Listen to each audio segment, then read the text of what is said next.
સુરતમાં ડીઆઈએલઆર કચેરીમાં લેન્ડ રેકોર્ડના તત્કાલીન ડિસ્ટ્રિક્ટ ઇન્સ્પેક્ટરની એસીબી દ્વારા આવક કરતા વધુ સંપત્તિના કેસમાં ધરપકડ કરાઈ છે.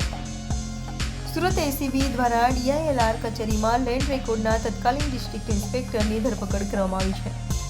આવક કરતા વધુ સંપત્તિ હોવાથી તેમની સુરત એસીબી પોલીસે ધરપકડ કરી છે. તો ડીઆઈએલઆર કચેરીના ઓફિસર આલમસિંહ ચૌહાણ વર્ષ 2020માં રિટાયર્ડ થયા હતા અને તેઓ હાલ હજીરાની એએમએનએસ કંપનીમાં એડવાઇઝર તરીકે નોકરી કરે છે.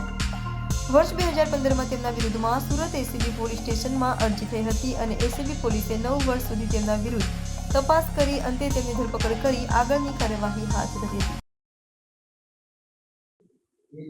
જી સુરત ડીઆઈએલઆર લેન્ડ રેકર્ડના તત્કાલીન ઇન્સ્પેક્ટર આલમસિંહ જીસી ચૌહાણ જેઓ ડીઆઈએલઆરમાં ફરજ બજાવતા હતા, જેઓ વિરુદ્ધમાં એક અરજી થયેલી, જે અરજીની તપાસના અંતે ગત રોજ તેઓની અપ્રમાણસરની 128% રકમ છે 73,33,000 જે અપ્રમાણસર જણાઈ આવતા તેઓ વિરુદ્ધમાં ગુનો રજીસ્ટર કરવામાં આવેલો છે અને હાલ ઇન્વેસ્ટિગેશન ચાલી રહ્યું છે.